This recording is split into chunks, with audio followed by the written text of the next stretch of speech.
Bem, vamos começar. Vocês poderiam vir para cá, né? E até segunda fila, pelo menos. Não, vem mais para cá, tá vendo? Segunda fila. Para cá, garoto, Tá vendo? Economiza, né? Pedido de oração. Quero pedir pela saúde da minha esposa, tá? Tá meio debilitada aí, vai precisar fazer uma cirurgia, provavelmente. Talvez até mais nenhuma.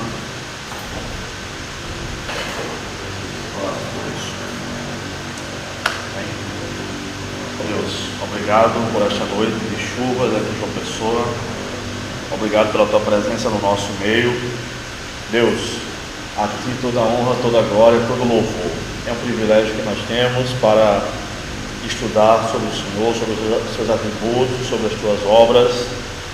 Nessa hora eu te peço que o Senhor traga os irmãos que ainda não chegaram, e também te pedimos pela saúde de Adenir, que não pôde vir hoje. Também te peço pela saúde de Kelly, minha esposa, que o Senhor a cure, Deus, conforme a tua vontade. E também pela aula de hoje à noite. Abençoa a nossa vida, nos dá uma aula proveitosa, abra o nosso entendimento para que compreendamos as tuas verdades. Em nome de Jesus. Amém. Bem, hoje nós não temos data show, infelizmente. Lamento muito. Também não sei quantos de vocês estão com material impresso aí, tá? Eu vou seguir aquele mesmo roteiro que nós estávamos vendo na aula passada, aqui há 2 semanas, já que na semana passada não houve aula por conta da chuva, então eu estava preparado para vir, mas aí o pastor Daniel me ligou dizendo que somente 3 pessoas viriam e por conta da chuva e tal. Então se tem algum problema da gente cancelar. Tudo bem. Então estamos aqui e estamos vendo sobre os atributos de Deus, os atributos comunicáveis, aqueles atributos que Deus tem, que Ele nos comunicou de alguma maneira, né? Que Ele compartilhou conosco, tá? Então estamos vendo o atributo comunicável número 5, vamos seguir, que é o atributo da veracidade e fidelidade, tá? Gruden diz assim, define assim este atributo. A veracidade divina implica que Ele é o Deus verdadeiro e que todo o seu conhecimento e todas as suas palavras são ao mesmo tempo verdadeiros e o parâmetro definitivo da verdade. A veracidade divina implica que Ele é o Deus verdadeiro e que todo o seu conhecimento e todas as suas palavras são ao mesmo tempo verdadeiros e o parâmetro definitivo da verdade. Ou seja, em Deus não pode haver mentira, engano, tá? Ele é o Deus de toda a verdade e Ele é o padrão, o parâmetro da verdade, do que é verdadeiro. É interessante esse atributo, conforme eu já comentei outras vezes aqui. Quanto mais pagã é a religião, quanto mais apóstata, blasfema, mais longe da verdade. Tá? A irracionalidade que há na idolatria, por exemplo, quando seres racionais, portadores de um cérebro como nós, 1,3 kg mais ou menos de massa cinzenta, se prostram diante de imagens de escultura que eles mesmos fizeram ou pagaram para alguém fazer e clamam a imagem de escultura. A irracionalidade aí é muito grande. Quanto mais enganado a pessoa está pelo diabo, mais irracional é o seu culto. Deus e a religião cristã, por outro lado, é a religião de toda a verdade. O culto a Deus tem que ser um culto racional, ou seja, um culto onde a gente sabe o que está fazendo. Não pode haver nada de irracionalidade no culto. Em alguns momentos, a Bíblia, tanto no Antigo quanto no Novo Testamento, a Bíblia fala de servos de Deus que tiveram êxtase, que entraram em êxtase, tá? É quando há uma extrapolação dos sentimentos. Alguns profetas ficaram em transe, em êxtase, tá? No Antigo Testamento, aquele episódio que Saul vai perseguir Davi e tem um grupo de pessoas profetizando. Aquele termo profetizar ele significa adorar a Deus, tá? Naquele contexto. E eles estão lá profetizando, adorando a Deus, e Saul, melhor dizendo, é envolvido pelo Espírito de Deus que está atuando ali. Pedro tem um êxtase também em Atos capítulo 10, é quando ele tem a visão do lençol com os animais descendo, né? É interessante observar que quando Pedro tem aquele êxtase, ele está com muita fome. O texto diz que era na hora do almoço, que ele não havia comido ainda e estava orando no primeiro andar, o que certamente facilita a perda dos sentidos, tá? Quando alguém está com fome, ele estava orando e ele tem a visão, então ele entra em êxtase. Paulo também teve pelo menos um êxtase, ele diz isso, tá? Ao longo dos capítulos de Atos. Provavelmente é aquela circunstância, paz, provavelmente, vem para cá, segunda fila para cá. Provavelmente é o episódio que Paulo narra em 2 Coríntios 12, quando ele diz que foi até o terceiro céu, tá? Mas de forma geral, a religião cristã é uma religião de culto racional, tá? Culto racional não significa dizer que o culto não pode ser emotivo, que as pessoas não choram ou não riem, não se alegram nem se entristecem. Pelo contrário, tá? E esses sentimentos fazem parte da atuação de Deus também. Deus alcança nossos sentimentos. Paulo, escrevendo em 2 Coríntios 4, ele diz que a tristeza, segundo Deus, é aquela que vai produzir arrependimento. Ou seja, o Espírito Santo entristece os servos de Deus para que nós nos arrependamos dos nossos pecados, tá bom? Mas no culto, na adoração a Deus, nós sabemos o que estamos fazendo. Mesmo quando não há uma emoção extra, nós sabemos que cultuamos a Deus. Por exemplo, nós estamos aqui e nas aulas eu não vi ainda ninguém chorar, nessas aulas que eu estou dando. Não tem problema. O importante é que em cada aula o nosso conhecimento a respeito de Deus aumente. Isso é o que vai valer para o nosso relacionamento com Ele melhorar. A gente sabe mais sobre Deus, que é o parâmetro definitivo da verdade, e o nosso relacionamento tende a afunilar, tende a aumentar a nossa comunhão. Nós tendemos a amar Deus mais, por descobrir melhor quem Ele é. Ok? Gruden ainda diz aqui, nós estamos no atributo comunicável número 5, agora, página 13, finalzinho da 13, tá? Da apostila aí. Gruden também fala do termo fidedignidade nesse atributo, tá? Verdade, né? Veracidade, ele bota entre parênteses, fidelidade. Aí ele diz, o termo fidedignidade, que significa veracidade ou confiabilidade, é às vezes usado como sinônimo da veracidade divina. Por exemplo, Paulo fala em Gálatas 5 do fruto do Espírito e das obras da carne, né? Notem que não são frutos do Espírito, embora ele mencione 9 coisas lá. É fruto do Espírito. Tudo aquilo vem junto. É como uma laranja cravo. Uma laranja cravo, quando está no pé, não cresce um gomo, depois cresce o outro gomo, não. O bagre, como alguns chamam, né? O bagre é mais para jaca, né? Uma laranja cravo cresce igualmente em todos os gomos. E é quando ela está madura, a gente pode descascar, comer ou fazer suco, né? Então, o fruto do Espírito é tudo aquilo: amor, alegria, paz, benignidade, fidelidade, mansidão. Então, o termo fidelidade que aparece lá, às vezes é traduzido como fé. Então, nas Bíblias mais antigas, na tradução de Almeida, revista atualizada, revista corrigida, na revista corrigida, Almeida corrigida e fiel, enfim, nas Bíblias traduções mais antigas, aparece fé. Mas fé não é a melhor tradução daquilo ali. A melhor tradução é fidelidade. Traduções mais recentes trazem fidelidade, tá? Deixa eu até ver como é que está aqui na Almeida 21. Eu vou explicar já o que significa, tá? E qual é a diferença aí.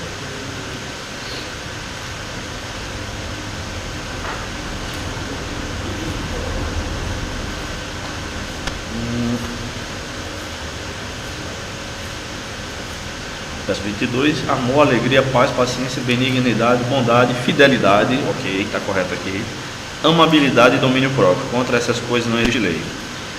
Essa fidelidade é o que Gruden está falando aqui.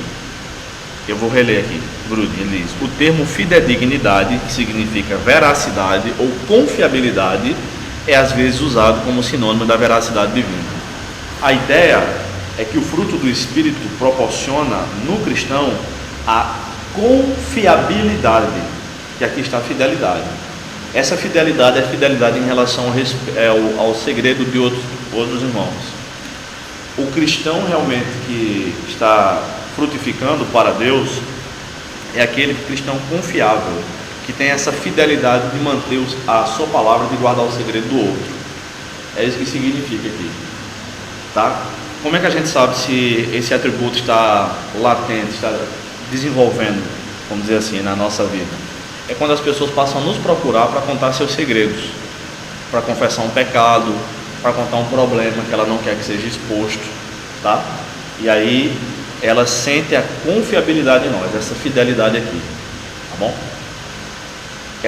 Quando isso acontece, as pessoas sabem que o seu problema, o seu segredo, o seu pecado não vai virar ilustração de sermão. Um irmão me contou uma história assim, não estou dizendo o nome, mas não é para falar. Ele falou que era ela não falou que era para guardar segredo, né? Então, infelizmente, muitos líderes evangélicos, muitos pastores deveriam aprender melhor sobre isso com padres católicos. Quem não foi vítima disso, né? Infelizmente. Quem não foi vítima disso? Sabe, no filme Auto da Compadecida, eles brincam lá, né? Com o que pode e o que não pode, naquela questão do testamento da cachorra, né? Código canônico, não sei o que, não sei o que. O código canônico realmente existe. É um código ético dos sacerdotes católicos, tá? E eu pensava que era brincadeira, né? Quando passou o seriado eu era criança, estava entrando na adolescência. Mas existe. E lá no código canônico fala sobre essa questão de manter o segredo do confessionário, tá? A não ser que o católico, o fiel, confesse um crime. Aí o padre não somente está livre, como ele tem a obrigação de confessar às autoridades, de levar, não, olha, fulano me disse que matou aqui, quem matou essas 10 mulheres aqui na região foi ele, fulano de tal, tá bom? Então, geralmente os padres católicos são muito éticos em relação a isso aí, tá bom?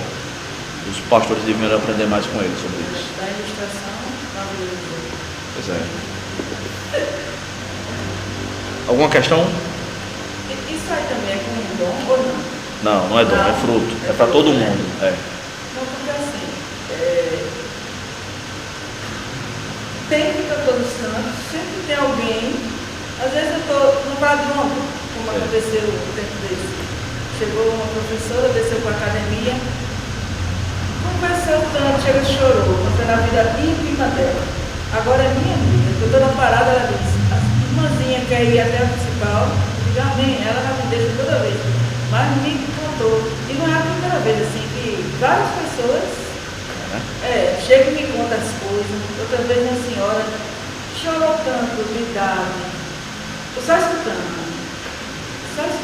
e ela, muito obrigada, eu fiz embora. Eu acho que, assim, a nossa sociedade hoje é uma sociedade que perdeu muito essa confiança de uma pessoa para com outra. E quando você encontra uma outra pessoa assim, e vê que sente que a pessoa é confiável, eu acho que é quando você aí consegue dialogar. Hoje em dia as pessoas também não têm muito tempo para o outro. Não tem tempo, justamente. Mas a sociedade, o contexto geral. E as pessoas carentes, eu acho assim. As pessoas são carentes em geral. Ninguém quer conversar. Idoso, então, meu patrão, ele disse a mim, eu trabalhava na Dona Manaíra. Aí eu tinha uns clientes idosos. Pois essa senhora, todo dia ela caminhava. Aí entrava lá na loja, tomava uma aguinha e conversava com a vida dela toda comigo ali. E eu só escutando. Uma vez ele chegou, mas me deu tanto do caramba. Você fica perdendo tempo com esse povo só escutando. E eu vou mandar a senhora se embora. Mas todo dia era certo. Ela ia, quando ela voltava, ela entrava, aí se sentava, aí conversava, contava a vida dela, não sabia de tudo, não sei nem conhecer o povo. E tomava uma aguinha, já vou, minha amiga. Aí assim, o outro dia, aí ele pegou, mas brigou comigo. Brigou, porque eu não perdendo tempo. Ele não tem essa confiabilidade aí.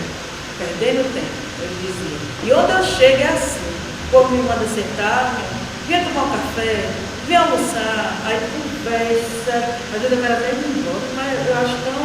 Aí fica ali, só escutando. Aí eu me conversa demais, eu vou fazer o quê? Vou dizer o pessoal que eu não quero. Tem algumas pessoas também que têm essa facilidade, encontra alguém na fila de banco e conta a vida toda, né? Às vezes conta até demais, né? Conta demais. A minha avó materna, que morreu ano passado, ela era assim. Lembro várias vezes, ela chegava no ônibus e nunca vi a pessoa começar a dizer, mãe, tudo aí, tá confiável para dizer essas coisas. Minha menina de mãe, por favor, mãe. Não fala muito, não. Ok. Gente, o atributo número 6 é a bondade de Deus. Diz assim, Gruden define bondade assim: a bondade de Deus, página 14, implica que Ele é o parâmetro definitivo do que é bom e que tudo que Deus é e faz é digno de aprovação. Veja só, os ateus falam do argumento moral, né? Se Deus existe, por que existe tanto sofrimento no mundo? E aí eles concluem, logo Deus não existe. E eles fazem o seguinte: se Deus existe e Ele é bom, por que Ele não acaba com o mal? É porque Ele não é todo poderoso. Se Ele existe e é todo poderoso e não acaba com o mal, é porque Ele não é bom. Só que esse argumento na boca de um ateu é um tiro nos próprios pés. Porque, veja só, todas as sociedades sabem que existem coisas, em todas as sociedades, melhor dizendo, as pessoas sabem que existem coisas boas e coisas ruins, opções certas e opções erradas a serem tomadas. E como é que nós sabemos, nós seres humanos sabemos o que é certo, o que é errado, o que é bom e o que é mal? Nós sabemos disso porque Deus é que definiu isso. E a Bíblia diz isso em 2 lugares, pelo menos, né? Em Eclesiastes diz que Deus plantou a eternidade no coração do homem, e diz em Romanos 1 que Deus colocou a sua lei na consciência humana. Então, quer a pessoa seja cristã ou incrédula ou ateia, ela sabe que há coisas certas, há coisas boas e há coisas más, né? Todo mundo sabe que matar crianças não é correto. Mas por que a gente sabe disso? Porque Deus colocou isso na nossa consciência, tá? Então esse argumento, na verdade, é um tiro nos pés. Quando um ateu começar a dizer algo desse tipo assim, se Deus existe e Ele não acaba com o mal, é porque Ele não é bom ou não é todo poderoso. Se Ele é bom e não acaba, é porque Ele não pode, então Ele não é todo poderoso. Se Ele é todo poderoso e não acaba, é porque Ele não é bom, então esse Deus aí não é muito bonzinho, né? Mas na verdade você pode perguntar, como é que você sabe o que é bom? E Deus tem os seus propósitos em tudo, né? A nossa consciência é limitada, mas a bondade de Deus não pode ser questionada, tá? Mesmo naquelas histórias mais difíceis de interpretar na Bíblia, aquelas histórias que têm implicações éticas profundas, como por exemplo aquele episódio em 1 Samuel 15, que Deus mandou Saul matar todos os amalequitas, inclusive mulheres e crianças, né? Aquele episódio realmente é um episódio difícil de explicar do ponto de vista ético.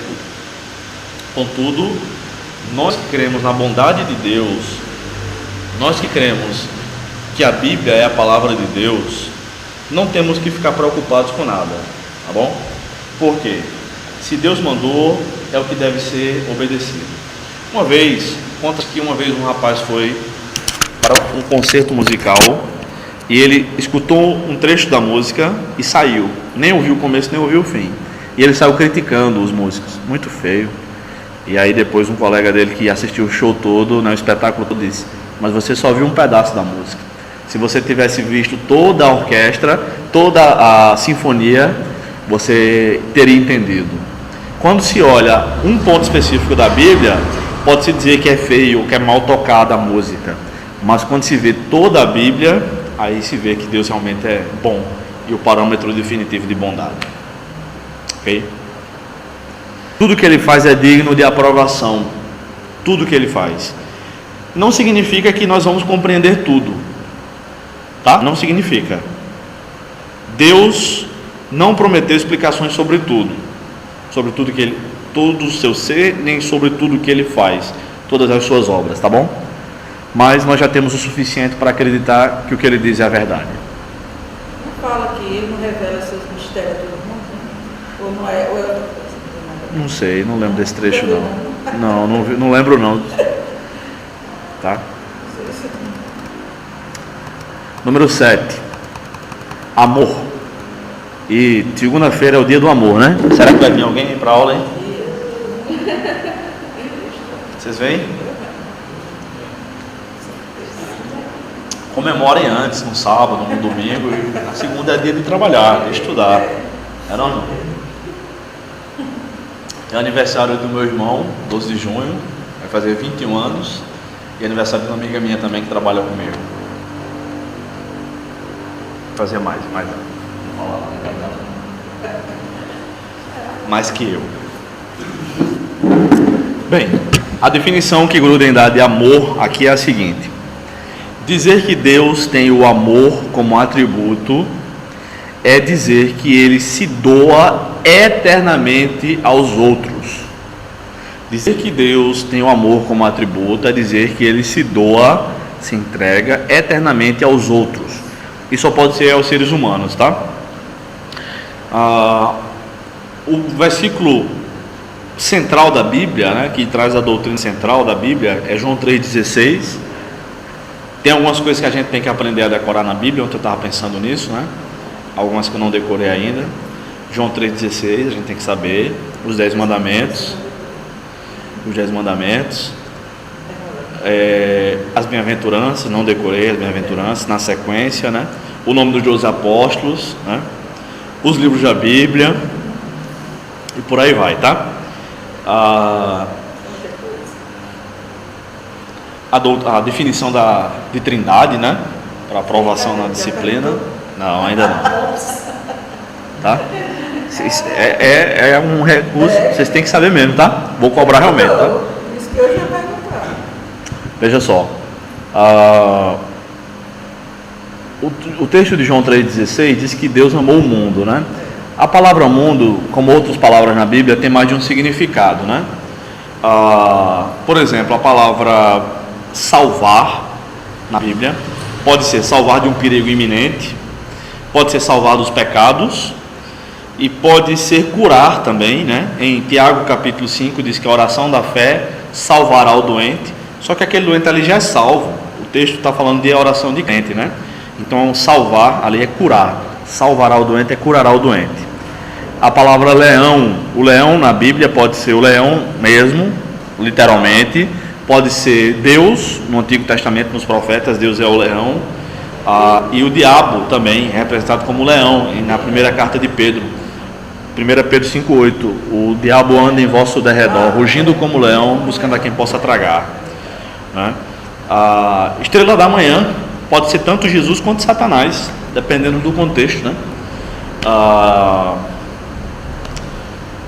E tem muitas outras palavras, tá? Que tem mais de um significado na Bíblia. A palavra mundo é uma dessas palavras, tá? De múltiplos significados. É chamado de polissemia, né? Quando a palavra tem vários sentidos. Então, por exemplo, o mundo jaz no maligno, na primeira carta de João, significa que a forma de pensar das pessoas do mundo, daquelas que não servem a Deus, é uma forma de pensar, uma cosmovisão maligna, morta. O mundo jaz, ou seja, nós dizemos jaz em relação a alguém que morreu, no maligno. Essas pessoas mortas vivendo para o maligno, vamos dizer assim. Deus amou o mundo não significa dizer que Deus amou o cosmos, por assim dizer, mas que Ele amou todas as pessoas do mundo de alguma maneira, tá? Então, em relação à doutrina do amor de Deus, há duas grandes linhas de interpretação, tá? E uma delas é a mais antiga, é que Deus ama realmente todas as pessoas indistintamente, tá? Essa é a visão clássica histórica, ao longo de toda a história da igreja, essa é a visão adotada. Mas, desde que surgiu um movimento chamado puritanismo, há mais ou menos 400 anos, se eu não estiver equivocado, no máximo tem isso, um movimento puritano que surgiu na Inglaterra, e os chamados neopuritanos aí, de coisa de 100 anos para cá, com a tradução de alguns livros para a língua portuguesa, de sermões, de pregações de, por exemplo, Paul Washer e outros da linha do neopuritanismo, muitos irmãos, Paul Washer, Franklin Ferreira e muitos outros teólogos têm dito que Deus não ama indistintamente a cada um.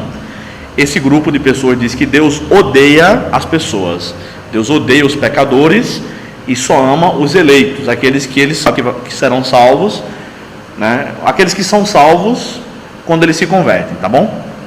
Bem, então há essas duas linhas de interpretação aí, tá bom? O que é que vocês acham? Antes de eu me posicionar, eu tenho minha posição, é claro, mas eu gostaria de ouvir. O que é que vocês acham das duas visões aí? Já vi alguma coisa no Salmo 105, falando isso, que Deus odeia aqueles que praticam a iniquidade, no caso. Certo. É um peixe que o engano do Washer. Aham. 5:5. Os arrogantes não permanecerão na tua presença, detestas todos os que praticam a maldade. Certo. Mais alguma coisa? Ele usa também João 3. Pode abrir lá, por favor.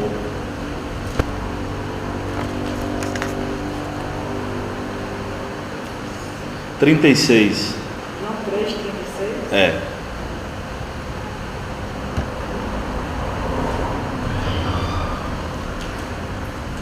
Quem crê no...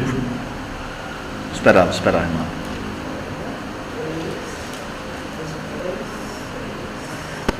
Leia, Varão, leia, por favor. Aquele que crê no Filho tem a vida eterna, mas aquele que não crê no Filho não verá a vida, mas a ira de Deus sobre ele permanece. Ok. E a argumentação é mais teológica do que bíblica, né? A argumentação desses irmãos aí de que Deus odeia o pecador.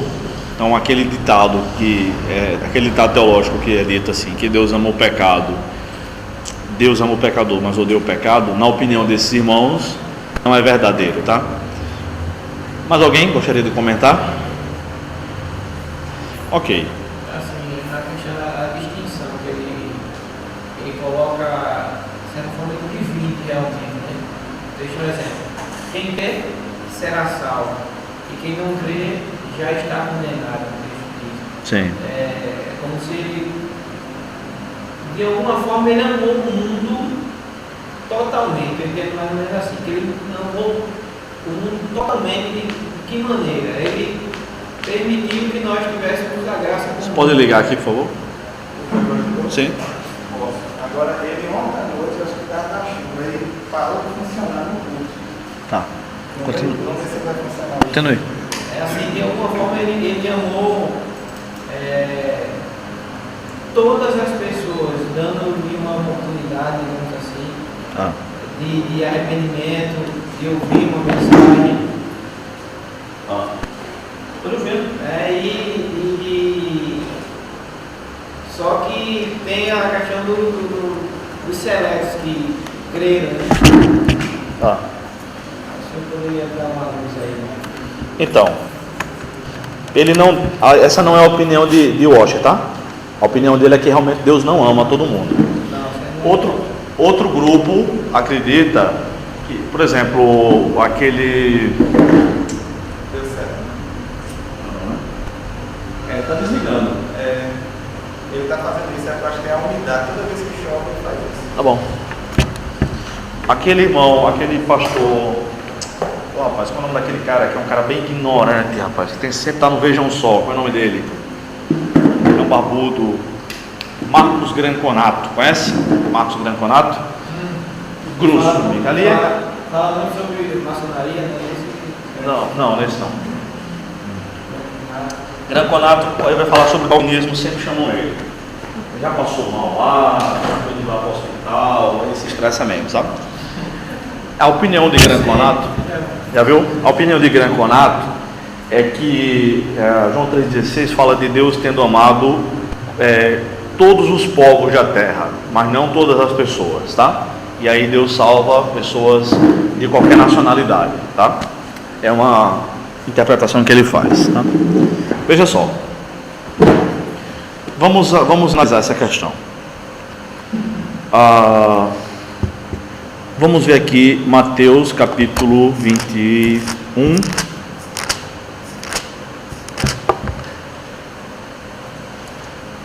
Uh, 22. Mateus 22, 34 ao 40.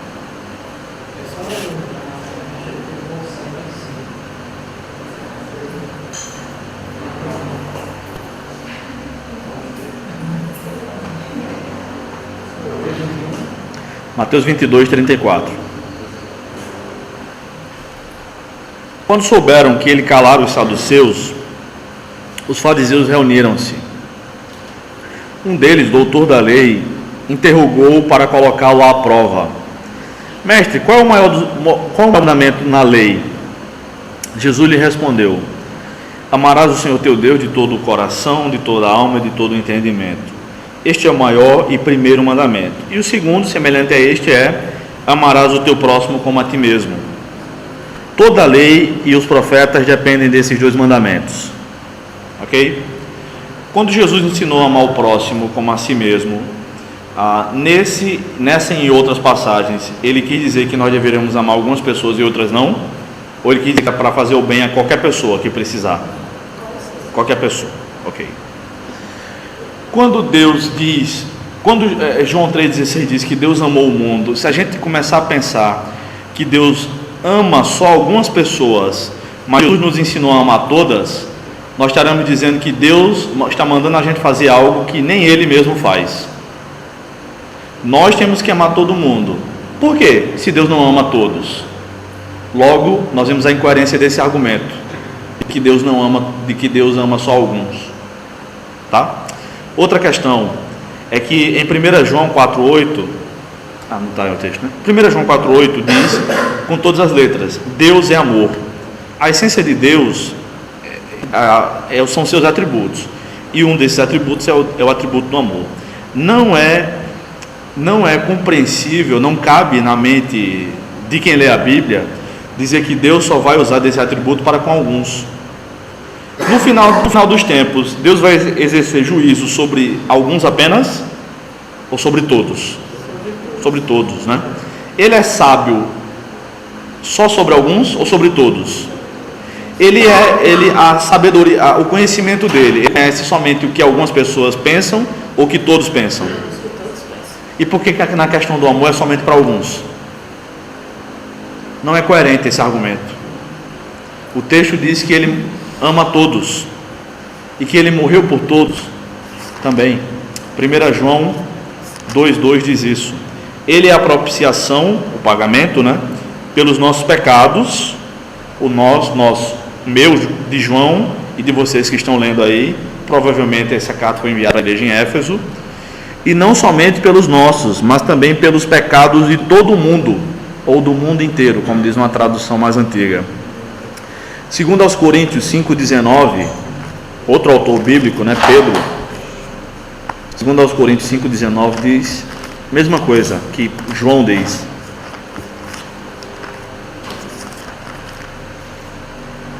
Pois Deus estava em Cristo reconciliando consigo mesmo o mundo, não levando em conta as transgressões dos homens, e nos encarregou da mensagem da reconciliação.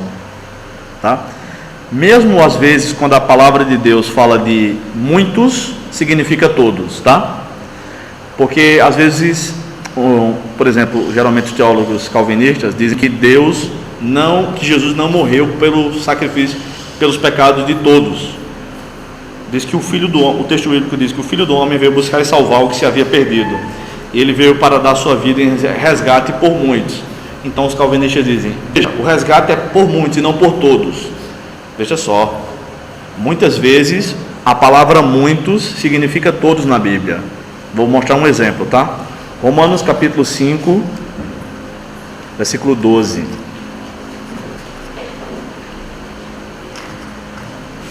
Romanos 5,12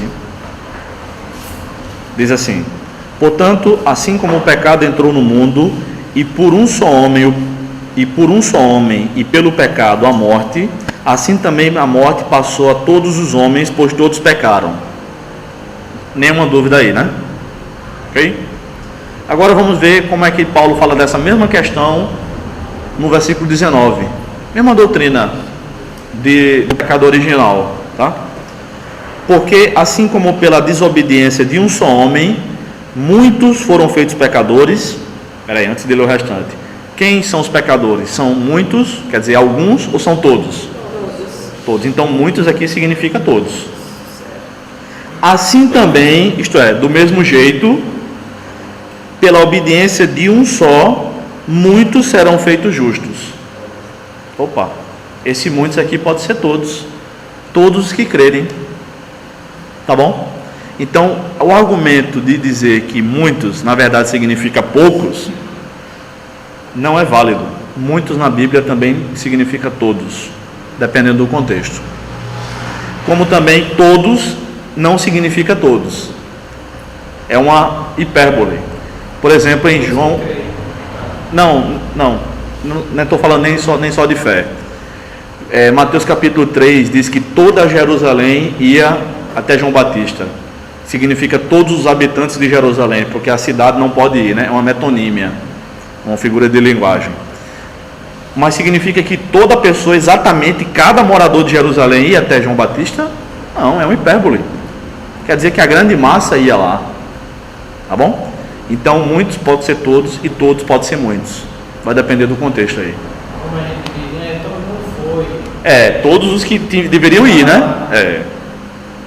O único público que acredita que todos realmente muitos é quase todo mundo, é a prefeitura de João Pessoa. Quando tem um carnaval, aí eles dizem, João Pessoa, na grande João Pessoa tem 700 mil habitantes, aí eles dizem que no bloco das Muriçocas do Miramar tem 400 mil pessoas. Não cabe, é mentira. Eu desde criança eu sei que isso é mentira. Aí tem uns 2 anos um jornalista fez o cálculo por metro quadrado e botou, né, no G1 Paraíba, G1pb, né, .com. Sim, eu digo, eu sei disso aqui desde que sou criança. Não preciso de diploma para saber disso não. Não cabe. Na Avenida das Pessoas, se botar ela todinha, do Cabo Branco ali, do Clube Cabo Branco até o busto de Tamandaré, cabe no máximo 30 mil pessoas, que é o que cabe ali no Almedão. Eu sei o que é isso, tá? Já fui para estádio, eu sei quantas pessoas cabem no estádio, eu sei quantas pessoas cabem ali. Tá igual os 300 milhões de desempregados na Lula que saiu da construção civil. Exatamente, 600 milhões, 600 milhões. E os como é? Já viu Dilma falando dos habitantes da Índia, quantos habitantes tem também?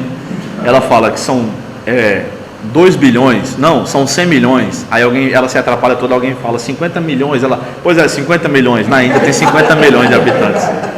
Meu amigo, olha, eu tenho muita vergonha de ter sido governado por aquela mulher, viu? Ela, pelo amor de Deus, viu? Bem, então, a doutrina do amor de Deus, tá? Há essas... O que é que tem?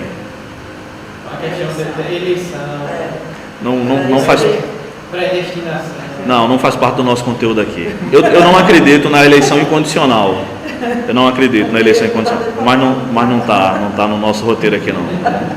No grupo a gente pode até conversar. A questão do amor, no caso a questão do amor, né? Essa manifestação que foi elegendo no mundo, amando um exemplo. Se usa muito o texto, eu amei Jacó, eu conheci Esaú. Antes mesmo deles terem feito qualquer obra, ele já tinha sido escolhido de frente e tal. Pois é, tem um argumento, tem que ver a Bíblia como um todo, né? Não somente aquela nota musical, tá bom? Realmente eu não acredito na eleição incondicional. Acredito que a eleição é pela fé, como Pedro diz, né? Que Deus viu aqueles que creriam, tá? Enfim. Bem, não vai dar tempo não, essa questão aí, tá bom? Vamos passar para o 8º atributo incomunicável.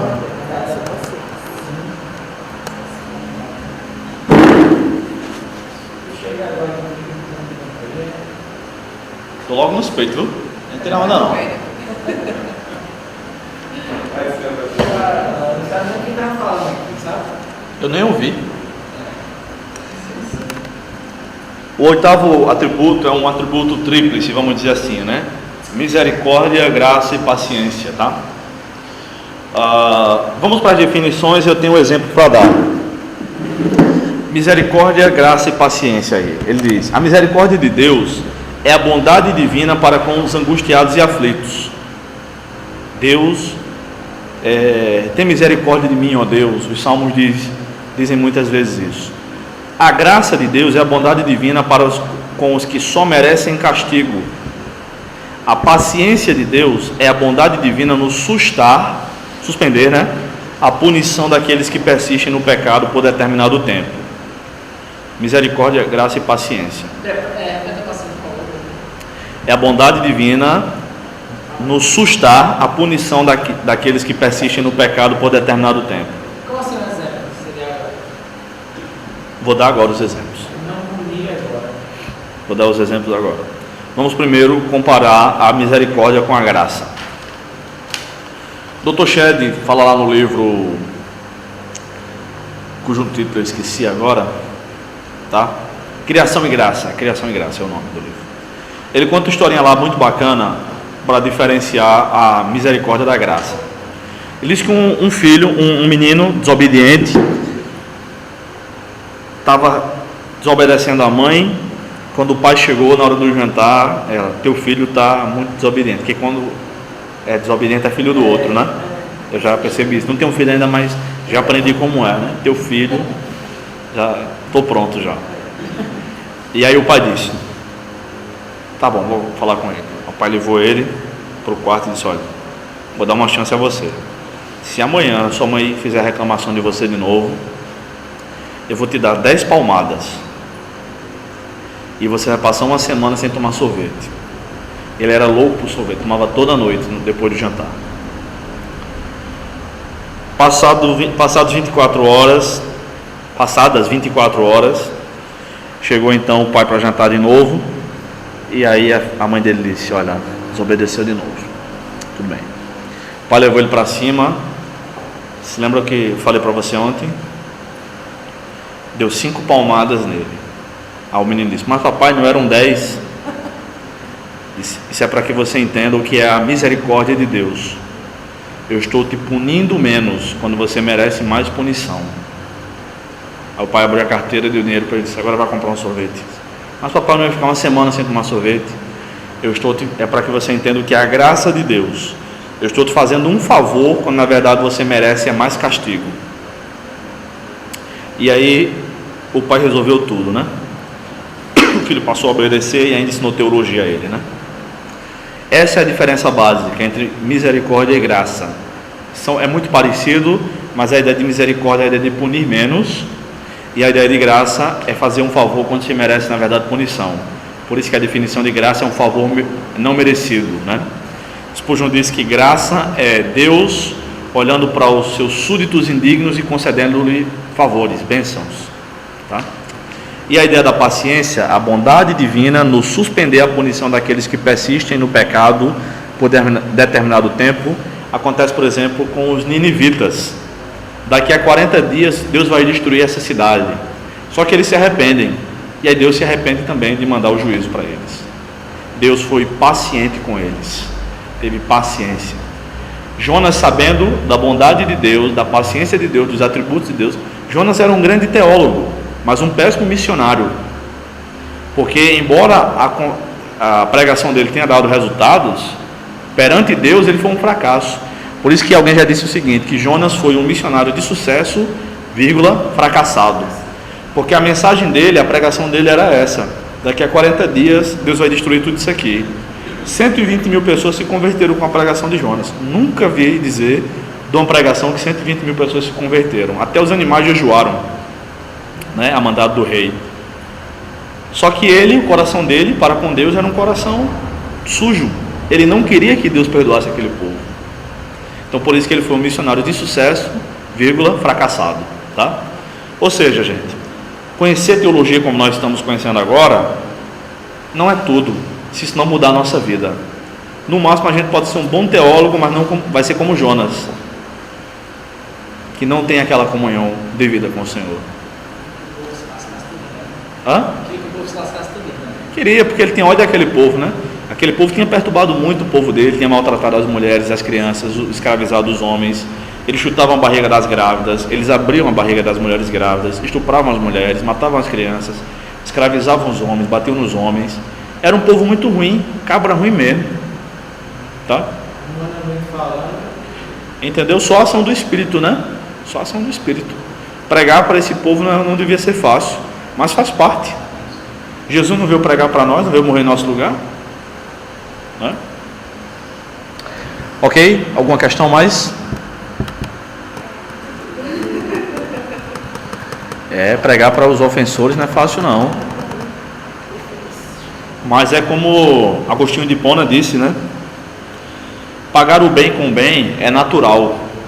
Pagar o bem com o mal é demoníaco. Mas pagar o mal com o bem é divino. Só alguém que foi regenerado é que pode pagar o mal com o bem. Decoraram? Vou pedir isso na prova não, tá? Mas é bom. Pagar o bem com o bem é natural. As pessoas fazem isso naturalmente. Me fazem um favor, o natural é que a pessoa dê outro favor. Pagar o bem com o mal é demoníaco. Você faz um favor a alguém, a pessoa te paga com o mal, isso é obra do cão. Mas pagar o mal com o bem é divino.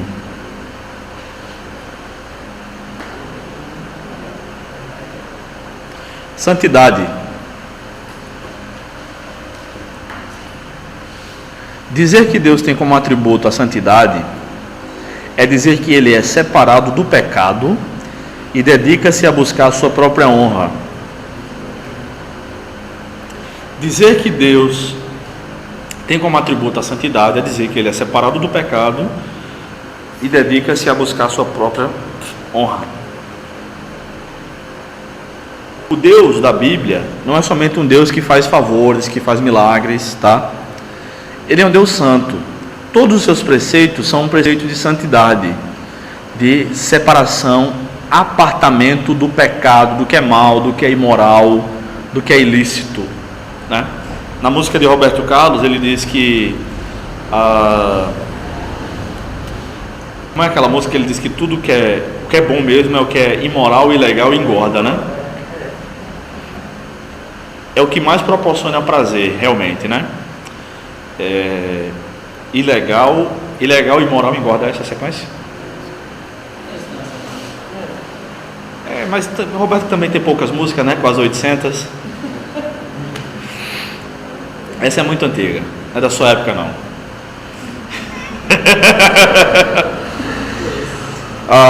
O homem sem Deus realmente busca isso, né? Eu vi uma vez um pastor dizendo o seguinte, que quando ele chegar diante de Deus, uma das perguntas que ele vai fazer é: por que o que é saudável de comer é mato? Por que o que é gostoso de comer é o que é saudável, né? Eu já perguntei isso para minha esposa, que é nutricionista. Ela concordou, né? Tudo que é gostoso geralmente faz mal à saúde, né? O pior alimento de todos, catalogado pela Organização Mundial de Saúde, qual é? Refrigerante. Refrigerante tem uma quantidade de sal impressionante, de açúcar também. Metade do que está no refrigerante é açúcar. Metade mesmo ali. 2 litros, até 1 litro ali é açúcar que tem ali dentro. Aí como é que a gente não vê? É o processo, né? É como, vamos dizer assim, como se tivesse batido no liquidificador, a gente não vê. Aí tem muito sal também, então... tem um documentário, não é de teologia não, mas vale muito a pena ver, Muito Além do Peso. Chocante demais, tem no YouTube, tá? É 1h20 por aí. É triste de ver aquele documentário, muito bem produzido. Nesse documentário eles fizeram o seguinte: os documentaristas passaram por todas as regiões do Brasil, em áreas pobres e ricas e classe média, e levaram alimentos, foram ver os hábitos alimentares das pessoas. Tudo desregular no Brasil, é difícil ter pessoas que têm hábitos alimentares regulares. Aí eles mostraram que, na verdade, a concepção da nomenclatura dos alimentos mudou ao longo dos anos. Quando eu era criança, pequeno lá em Barbacena, a gente pulava muro para roubar fruta. Ou aquilo que é a infância, não é não?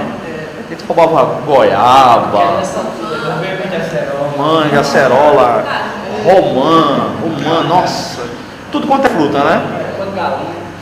Galinha não era comigo, não. Aí a gente fazia, aquilo era a adrenalina, né? Que você tá aí, todo mundo aqui. Bota mais pra cá. O combinado aqui entre nós foi, não é isso? Veja só, então a gente fazia isso, né? Roubava fruta, comia fruta. A garotada era toda magrinha, né? Hoje em dia é o contrário, né? A garotada é toda gordinha. Nesse documentário, a documentarista pega frutas e verduras e mostra para a criança e pergunta: isso aqui é o quê? As crianças não sabem. Eu fiquei com o coração cortado, vi uma guriazinha gordinha, ela pega uma batata inglesa e pergunta: o que é isso aqui? Ela faz: é abacate? Aí ela pega um saco de Ruffles, aí mostra: isso aqui é o quê? Aí ela toma da mão, né? Batatinha para ela está no saco. Ela não sabe nem o que é batata. É triste demais, não? No nosso país, no seu país. Crianças espertas, crianças inteligentes, que não sabem mais o que é fruta, o que é verdura. Ela pega os vasilhames de refrigerante, né? A KS, a latinha, a de 600 ml, que agora é de 500, né? De 1 litro, 1,5 litro, 2 litros e tal. Aí bota assim, tudo no lado. Aí acima ela bota um saco com a quantidade de açúcar que tem cada um. É triste, não? É triste. Eu praticamente não tomo mais refrigerante. Depois que vi isso aí, eu vi essa entrevista dela e tal. Aí mostrei para minha esposa, ela passou já em várias aulas que ela deu aí no âmbito, né? De nutrição. Não está perdendo nada, cara, que aquilo ali é veneno demais. Bem, estamos falando sobre a santidade de Deus, tá? Bem, Deus estabeleceu conceitos do que é certo, do que é errado, porque Ele mesmo é o parâmetro disso, né? Ele é o Deus santo, né? Ele é o Deus 3 vezes santo, uma alusão à Trindade, né? Tanto no Antigo Testamento, Isaías 6, como no Novo Testamento, em Apocalipse, por exemplo. E Deus, qual é o livro que mais fala sobre santidade? O livro bíblico. Não trouxe nenhum chocolate. Se eu tivesse, eu daria para quem acertasse. Não trouxe não, tá? Certeza que vocês não vão acertar. Não estou dizendo que vocês são incapazes, não. Estou dizendo que até eu, quando descobri, fiquei chocado. Já posso falar? Levítico. Quem acertar? Foi? Levítico. Porque todas as obrigações ali são com base na santidade de Deus. Porque santo serás ao Senhor. Porque o Senhor é santo. Tá? Então Deus também deseja que o seu povo seja um povo santo. Tá? A palavra... O Novo Testamento refere-se aos cristãos como pecadores pouquíssimas vezes. Que eu tenha contado apenas 3 vezes. Se vocês se lembrarem de mais uma vez, me digam, tá? O Novo Testamento diz que os crentes são pecadores. No Pai Nosso, perdoa os nossos pecados, assim como perdoamos aos nossos devedores. Em Tiago capítulo 4, infiéis, ou em traduções mais antigas, adúlteros e adúlteras, não sabeis que a amizade do mundo constitui-se em inimizade com Deus? E 1 João capítulo 1, verso 9, né? Verso 7, se dissermos que não temos pecado, somos mentirosos. Verso 9, se confessarmos nossos pecados, Ele é fiel e justo para perdoar os nossos pecados e nos purificar de toda injustiça. Tem alguma outra vez que o Novo Testamento chame os crentes de pecadores? Se lembrarem, pode falar depois, tá? Aonde? Tem que ser preciso. Pronto, quando lembrar nos fale, tá? De forma geral, o Novo Testamento chama os crentes de santos. A palavra santos, no plural, aparece 42 vezes no Novo Testamento. Santos.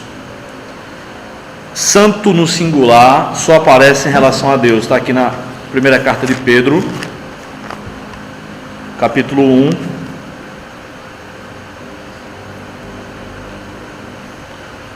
verso 15, verso 16. Mas sede vós também santos em todo o vosso procedimento, assim como é santo aquele que vos chamou. Ou seja, Deus é santo no singular, somente Ele. Já vou explicar. Pois está escrito, está lá em Levítico isso, né? Deixa eu ver o verso 16. Levítico 20, verso 7, tá? Sereis santos, porque eu sou santo, tá? Então o Novo Testamento se refere aos cristãos como sendo santos, porque Deus agora nos vê como pessoas separadas do pecado, que ocasionalmente podem pecar. E aí 42 vezes contra 3 vezes, tá? E o Novo Testamento nos chama de santos sempre no plural, somente santo no singular é Deus. É nessa passagem aqui no Novo Testamento, não aparece outra vez. Aparece, né? Santo, santo, santo em Apocalipse 5, né? Veja só. Porque não é possível ser santo, o cristão ser santo sozinho. E a igreja é santificada por Jesus Cristo, tá bom? Nós somos os santos. Claro que eu sou um santo, você é outro santo, ela é uma santa.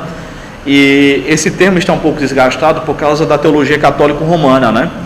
Porque para o católico, santo é aquela pessoa que não tem pecado, mas o processo de ordenação, de canonização de um santo, não é que a pessoa não tem pecado, é que ela foi uma pessoa de muita influência, uma pessoa exemplar, e que operou milagre, tem seguidores, e aí canoniza-se, né? Mas quem canoniza os santos verdadeiros é Deus. Quando Deus nos salva, acontece um monte de coisa ao mesmo tempo.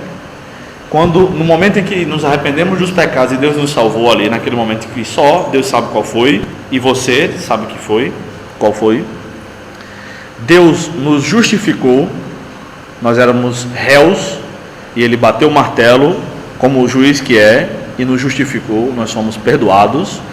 Ele nos adotou, nós éramos filhos das trevas, agora nós somos filhos de Deus, por herança, né? Co-herdeiros com Cristo, filhos por adoção. Ele nos regenerou, quer dizer que Ele nos criou de novo, nós nascemos de novo ali, somos nascidos de novo, naquele mesmo momento, né? Ele nos salvou, éramos perdidos, Ele nos salvou naquele momento. E tudo isso é um ato só. Ninguém vai sendo salvo. Vou ter que explicar isso aí depois eu explico, tá? Essa questão da salvação, porque tem mais coisa aí. Mas ninguém vai sendo justificado ao longo dos anos perante Deus, tá? Ninguém vai sendo regenerado. A regeneração é um parto que acontece na hora. Deus nos cria de novo. Mas a santificação é tanto um ato quanto um processo. Deus nos declarou santos naquele momento em que cremos nele, tá? Ele nos santificou. A partir de então, o maior pecador do mundo, quando ele se arrependeu, ele se tornou um santo, alguém separado por Deus dos pecados. Mas a santificação também é um processo. Então nós somos santos que devemos continuar buscando a santificação. E Hebreus diz, né? Buscar a santificação, sem a qual ninguém verá o Senhor. E a Bíblia fala da santificação por muitos outros sinônimos, né? Para nos livrar do pecado, do peso que nos persegue, enfim, dá a ideia de pecar cada vez menos, tá? Então a santificação é um ato e também um processo. Ficou claro isso? Ok. Por que eu coloquei um asterisco aí, uma ressalva em relação à salvação? Porque a Bíblia fala da salvação em 3 tempos verbais. Da salvação dos pecados, tá? Em 3 tempos verbais. Aconteceu o seguinte: um irmão estava distribuindo folhetos num metrô na Europa. De repente ele entregou um folheto e perguntou para o senhor lá: você já é salvo, o senhor hoje vai para o céu? E o cara era um teólogo. E vocês sabem que teólogos são chatos, né? E o teólogo disse: você está perguntando se eu já sou salvo de acordo com Efésios 2,8, se eu estou sendo salvo de acordo com 1 Coríntios 2,18, ou se eu serei salvo de acordo com Romanos 5,9. Pobre do irmão evangelista, né? Então veja só, a Bíblia diz que nós fomos e somos salvos, diz que estamos sendo salvos e diz que seremos salvos, tá? Vamos fazer uma pausa agora para eu explicar isso aqui com um quadro. Vocês sabem onde tem um quadro? Então deixa eu explicar agora, tá? Ah, você vai ter aqui, né? Então vamos lá. É porque é melhor anotando, né? Mas tudo bem, vamos lá. Só se for rápido, senão deixa pra lá, tá? Se eu ver, eu falo. Mas eu te mando, eu estou gravando, eu te mando. Manda amanhã no grupo, bastante, a aula toda, tá? Isso aqui derruba qualquer presidente. Eu vi esse camarada. Esse era aquele que vende lá Na China. no centro. Vende, mas aqui é muito caro, aqui em uma pessoa. R$30. 30? Não achei não desse não. 35. Mas esse era o quê? Era MP3, gravador? Gravador. Ele é só gravador do MP3? Não, gravador, entra microfone aqui de lapela, sai o fone, é só gravador. Grava em vários formatos. Aqui grava, perder de vista. Aqui grava ainda mais 40 horas tranquilo aqui. Em alta definição. Tudo bem. Não, é gravador mesmo. É. Então veja só. Vamos ver os textos, né? Efésios capítulo 2. Depois eu posso mandar uma imagenzinha. Vou fazer uma imagenzinha para o grupo, tá? Amanhã eu faço. Aí vocês podem pedir lá. Professor, manda um negócio para me lembrar, tá bom? E agora eu só vou fazer de tarde, para tardezinha, tá? E amanhã de manhã eu dou aula, enfim. Provavelmente vou fazer a feira. Tenho um compromisso às 4h30 da tarde. E o curso ainda força, tá? Essa é a melhor coisa. As mulheres são, principalmente limpeza. O quê? Fazer feira, principalmente a limpeza. Falando de limpeza, de higienização. Porque pela graça sois salvos por meio da fé, isto não vem de vós, é dom de Deus. Ou seja, nós somos salvos, tá? Isso aqui implica na justificação. Jesus nos justificou dos nossos pecados, tá bom? Na hora que nós cremos, nós fomos salvos, imediatamente, tá bom? Agora vamos para 1 Coríntios 1,18. Preste atenção na tradução que eu vou ler, porque a Almeida atualizada está traduzida errado aí, tá? Preste atenção. 1 Coríntios 1,18. Pois a palavra da cruz é insensatez para os que estão perecendo, mas para nós que estamos sendo salvos, é o poder de Deus. Tá errado. Estamos sendo salvos, tá? Ou seja, os cristãos são salvos de quê? São salvos do poder do diabo. Não estão mais nas mãos do diabo. Significa o quê? Sois salvos, ou somos salvos. Significa o ato da justificação pela fé. Os cristãos também estão sendo salvos. Estão sendo salvos de quê? Ou de quem? De nós mesmos. Isso implica na santificação. Se a gente morrer hoje, vai para o céu, amém? Mas a gente está nesse progresso de estamos sendo salvos. Aqui significa santificação. Em 2 Coríntios 2,15, 2 Coríntios 2,15 é a mesma linguagem, tá? Veja aí como é que está na atualizada aí. Aqui diz assim, ó: porque para Deus somos o bom aroma de Cristo, tanto entre os que estão sendo salvos, como entre os que estão perecendo. 2,15. Porque para Deus somos o bom cheiro de Cristo, nos que se salvam e nos que se perdem. Está errado também, tá? Tá errado também. Essa tradução é mais recente, por isso está melhorada. É no gerúndio a ideia, tá? Então, nós somos salvos, nós estamos sendo salvos e nós seremos salvos. Romanos 5,9. Nós seremos salvos de quê ou de quem? Da ira de Deus. No final de tudo, nós não enfrentaremos a ira de Deus, tá? Isso implica na glorificação. Justificação, somos salvos. Santificação, estamos sendo salvos. Glorificação, seremos salvos. É quando a gente não vai mais poder pecar, quando a gente chegar no céu. Romanos 5,9 diz assim: agora, justificados pelo seu sangue, muito mais ainda seremos salvos por ele da ira. E eu acho que tem outra passagem aqui em Romanos que fala disso. Tem Romanos 13:11. 13:11 fala disso também, por sinônimo. Fazer isto, compreendendo o tempo, que já é hora de despertardes do sono. O sono aqui é o sono espiritual, né? Porque a nossa salvação está agora mais perto do que no início, quando cremos. Que salvação é essa? Quer dizer que a gente ainda não é salvo, não? É sim, mas ainda não foi consumada totalmente, é a glorificação. Já e ainda não. A ideia do já ainda não. Nós somos servos de Deus, somos salvos sim, já, agora, mas ainda não plenamente, porque a gente ainda peca, a gente ainda sofre nesse mundo, e quando nós somos glorificados no céu, receberemos um corpo semelhante ao do Senhor, e aí não haverá mais nada do que nós sermos salvos. Ok? Eu vou mandar um esquemazinho no grupo fazer para você, tá bom? Vamos fazer uma pausa aqui.